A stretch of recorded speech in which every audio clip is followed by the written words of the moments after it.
O Supremo Tribunal Federal já formou maioria para tornar crime o não pagamento de ICMS que foi declarado ao Estado. O julgamento começou ontem e é sobre o caso de um casal de Santa Catarina que declarou o ICMS a ser recolhido pelo Estado, mas não pagou o imposto devido. Segundo o entendimento da Justiça de alguns estados, o não pagamento implica em inadimplência e não em crime, que só ocorreria caso o ICMS não fosse declarado. Nesse caso, crime de sonegação. Os cofres públicos de 22 estados deixaram de recolher 12 bilhões de reais de ICMS em 2018. Só no Maranhão foram 4 bilhões e 600 milhões de reais. No Rio Grande do Sul, 2 bilhões de reais. E no Rio de Janeiro, 1 bilhão. O primeiro a votar ontem foi o relator ministro Luiz Roberto Barroso. Ele disse que é preciso ser severo com crimes tributários porque eles impedem que o Estado tenha dinheiro para as necessidades da sociedade. E votou para considerar também crime o ato de não pagar o imposto declarado com o objetivo de se beneficiar. Mas afirmou que é preciso que fique claro que a empresa deixou de pagar o imposto de forma deliberada, intencional. Se o sujeito furtar uma caixa de sabão em pó nos supermercados, o direito penal brasileiro é severo. E penso que quando há um crime tributário que envolve muitos milhares de dinheiros, ele deve ser igualmente sério. E, portanto, tratar diferentemente furto da sonegação dolosa faz parte da seletividade do direito penal brasileiro, que considera que crime de pobre é mais grave do que crime de ricos. O ministro Alexandre de Moraes disse que é difícil combater a sonegação no Brasil e deu o segundo voto para permitir a criminalização de quem deixa de pagar o ICMS declarado. A Operação Lava Jato conseguiu trazer de volta 5 bilhões de reais.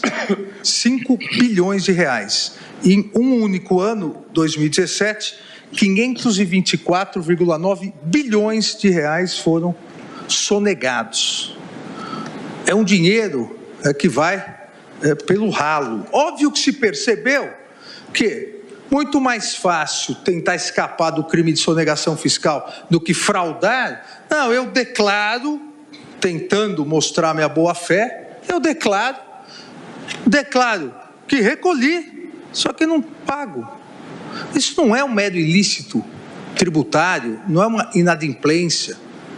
Não pode ser considerado aqui um depósito civil, depositário infiel, onde não é possível, obviamente, a prisão civil. Aqui é uma apropriação dolosa. Eu volto a insistir, é todo um planejamento tributário criminoso da empresa para conseguir escapar da legislação. Terceiro a votar, Gilmar Mendes foi contra o entendimento do relator e falou que deixar de recolher um imposto não pode ser considerado um crime. Isso porque a lei impede prisão por inadimplência, falta de pagamento de dívida. O que a norma penal ou o bom senso repele é responder à liberdade individual pelo pagamento de dívidas, salvo em caso de fraude.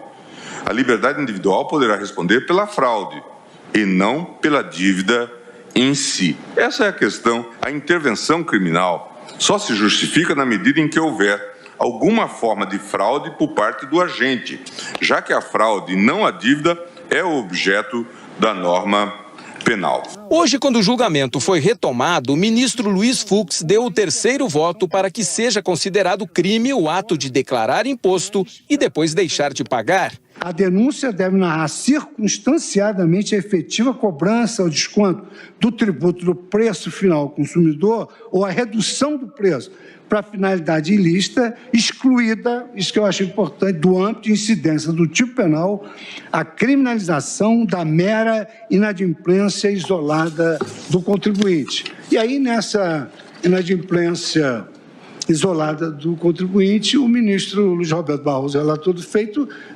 enumerou aqui casos em que se encaixaria, digamos assim, nessas excludentes. O ministro Luiz Edson Fachin deu o quarto voto para criminalizar a dívida quando o empresário deixar de pagar sem justificativa. A ausência de recolhimento não denota, com todo o respeito da tese sustentada da tribuna, não denota apenas e tão somente inadimplemento fiscal, mas sim disposição de recursos de terceiro aproximando-se, não é, mas se aproxima de uma espécie de apropriação tributária, aspecto que, a meu ver, com todo respeito, fulmina o cerne das teses defensivas.